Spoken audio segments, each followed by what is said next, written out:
This is Tyler Choice at flowcreator.app. I am a seeker and student and researcher of the esoteric and spiritual and deeper thought. And in this video, I'd like to say the single most important information to me that I can think of, that I've found, and it's P.D. Ouspensky's observation that he finally learns from Gurdjieff once Gurdjieff is questioning his students, including him. And it's Ouspensky's realization that he starts to realize over time is that in his life, the only memories that he can actually remember and go back to and be fully present in are the memories when he was self-remembering, when he was aware of his existence, when he was.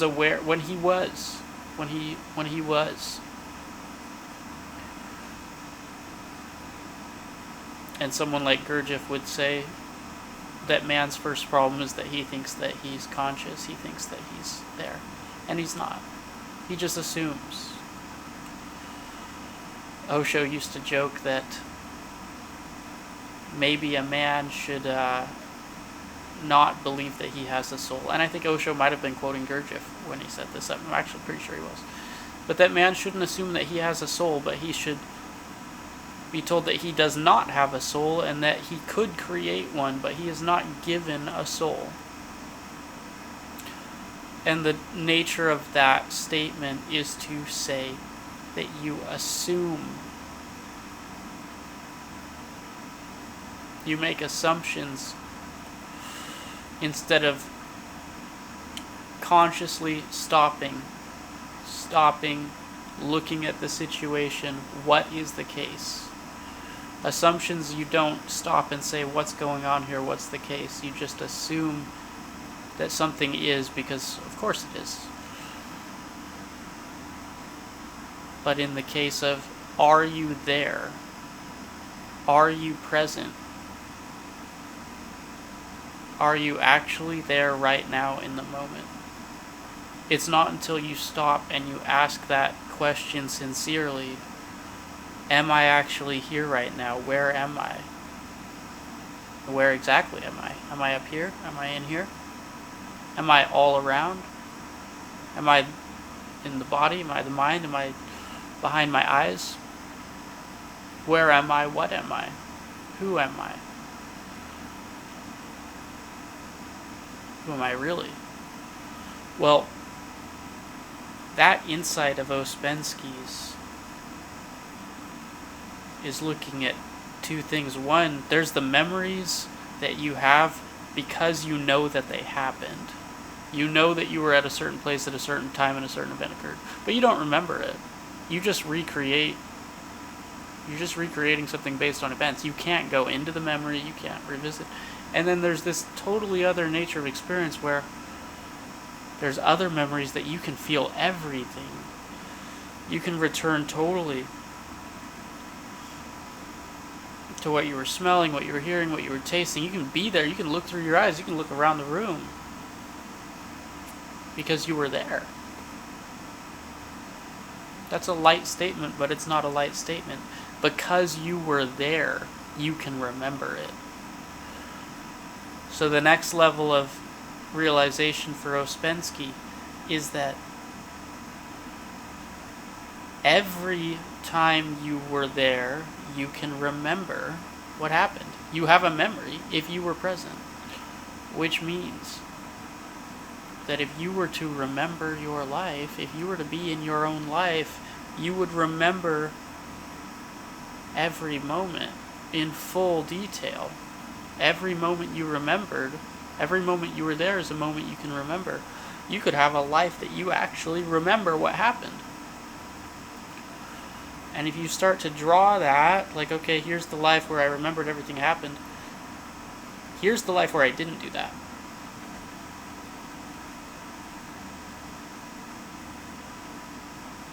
A life of amnesia. A life that you don't remember a single thing that happened. That you weren't there the whole time. And why? What was your justification that you weren't there? That you had stress, that you had things to do, that you were distracted, that you didn't want to sit?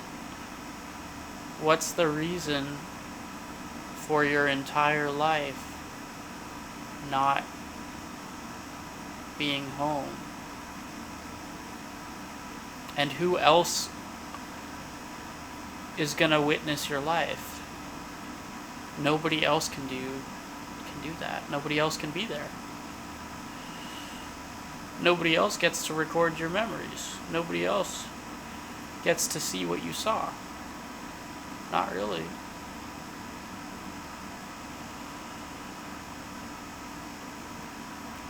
To me, there are measures that I can measure. How conscious am I?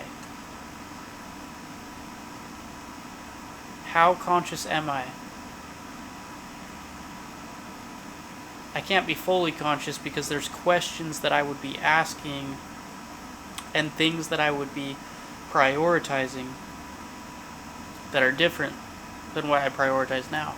But what I know is that I'm conscious enough to prioritize certain information.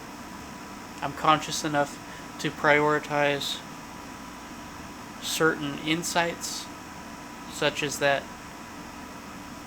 if I'm not there in my own life, I'm not anywhere. I don't exist.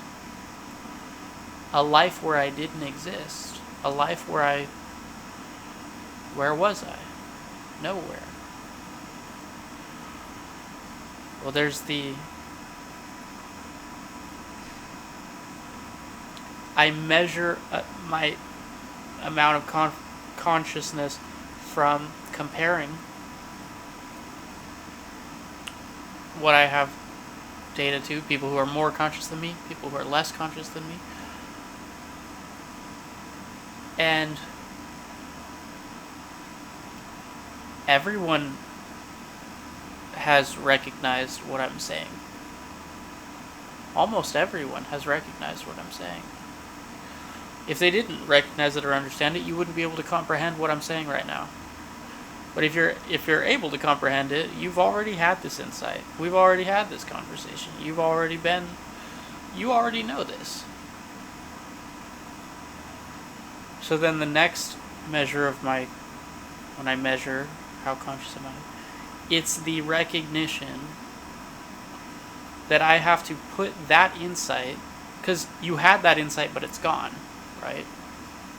And the parable of the sower by Christ is not to go off topic, is on topic, is that there's a person who a seed was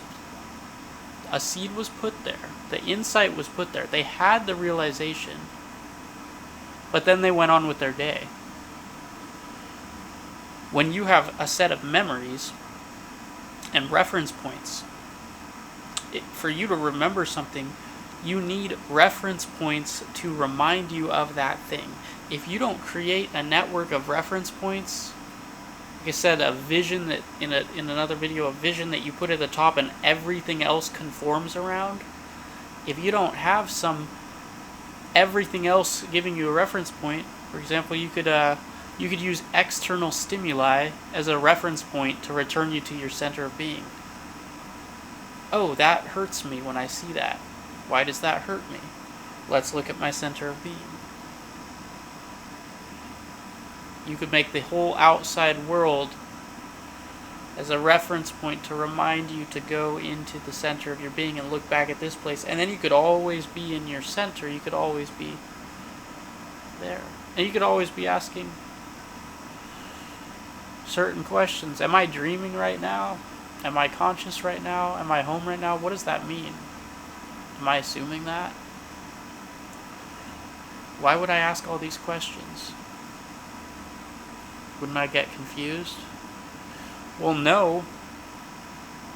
I wouldn't get confused if I was remembering that I'm not a conscious thought stream. I'm using the conscious thought stream, I'm using the specific questions and reference points to remember, to remember, to remember. What am I remembering? What did I forget? What did I forget? What is the thing that I forgot?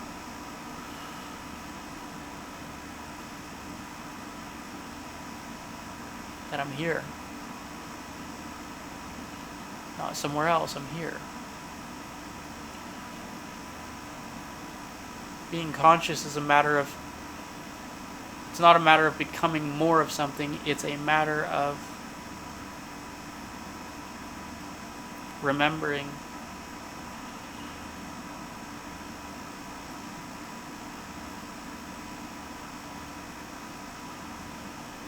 It's a matter of not being somewhere else.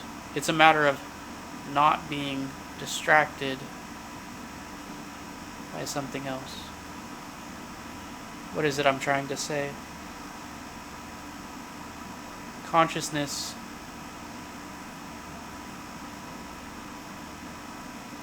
being conscious is not being more conscious than someone else. It just means that you're not sleeping. It means that you're not dreaming. It means that you're not somewhere else. You're not, essentially, you're not daydreaming. You're here.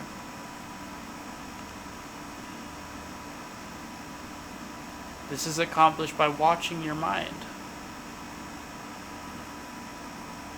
Remembering to watch your mind. See, this is where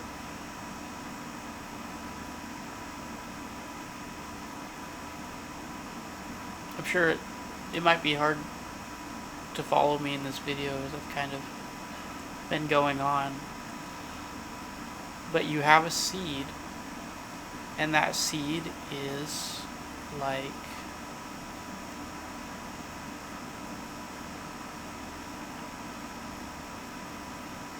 I want to pay attention, I want to remember. And you put that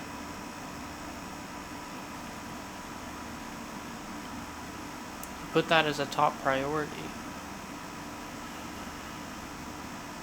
You establish somehow that you return back to that.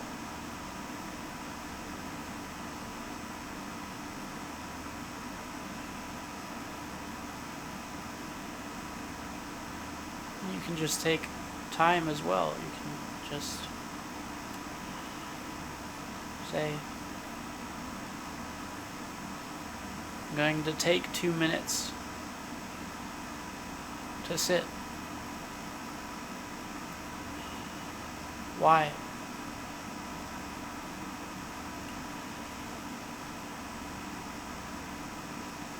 Basically to remember something that I forgot.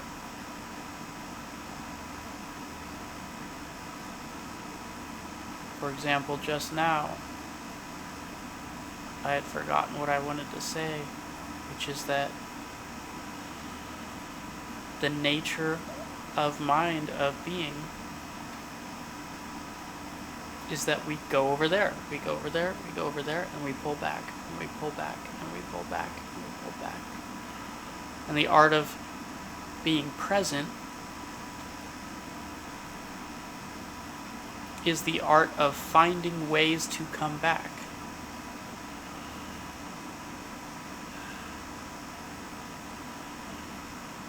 So I'm using the practitioner, whatever you want to call the person who wants to be conscious, is using the mind and the way it's set up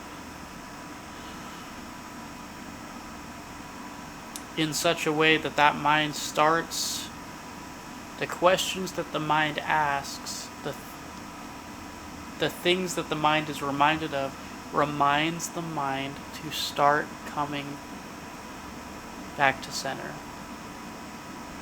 back to what is, back to, am I there? I don't know. That's a good answer. I don't know if I'm there is a much better answer than, of course I'm there. Of course I'm present right now. Why wouldn't I be present right now? I exist. I was born, so of course I'm present. But when you look at it, no, you're not. You're usually dreaming. And I don't want to be dreaming. I don't want to dream. I want to dream sometimes.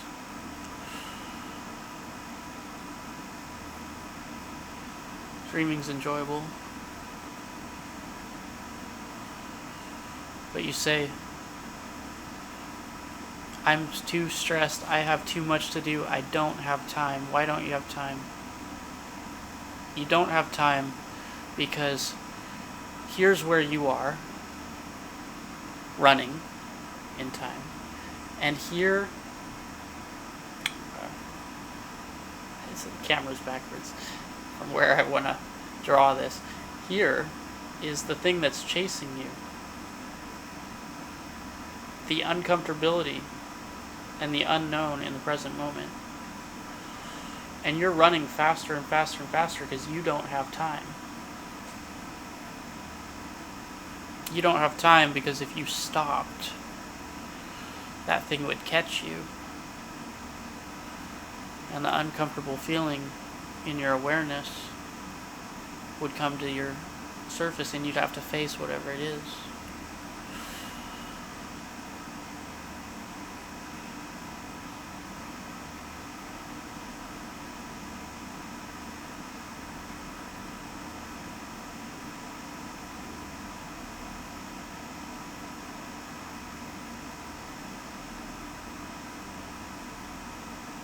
Let's look at that. Let's say there is the uncomfortable feeling. Am I that feeling? There's two ways you can go about it, I've learned now. One is you could say that you're not the feeling, and that creates space between you and the feeling. The other one is you could say I am the feeling, and sit with it. What's going to happen? It's going to disappear like everything else.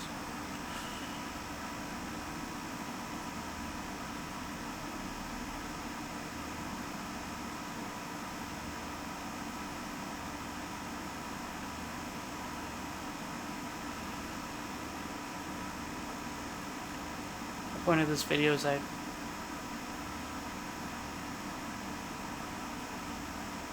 want to be present. And I know that being present is not something that just happens.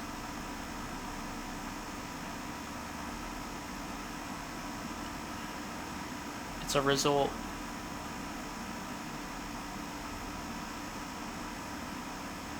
Which is one of the reasons why I've taken an interest in studying George Gurdjieff and P.D. Ouspensky, because that's what they were looking at. How do you say they were awake enough to recognize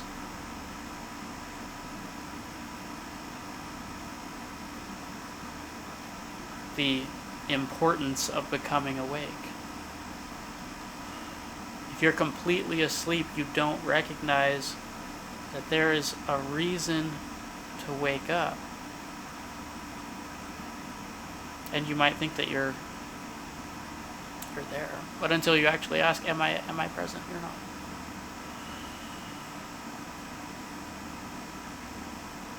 If you take anything away from this video, it might be this. Just because you've had an insight or you've known something doesn't mean that it's playing a part in your life. It's not playing a part in your life unless you're thinking about it every single day of your life.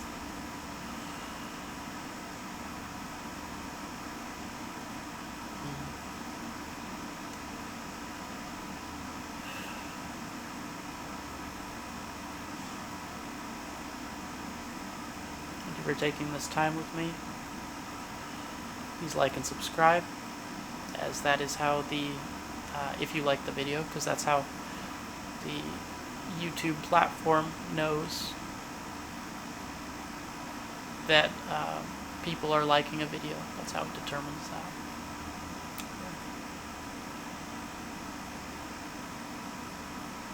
And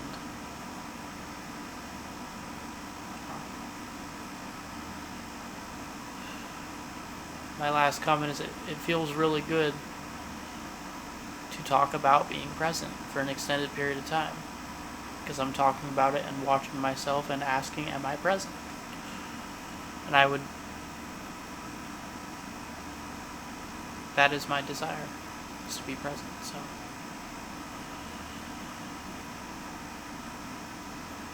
It feels good to be here. Thank you for being here with me.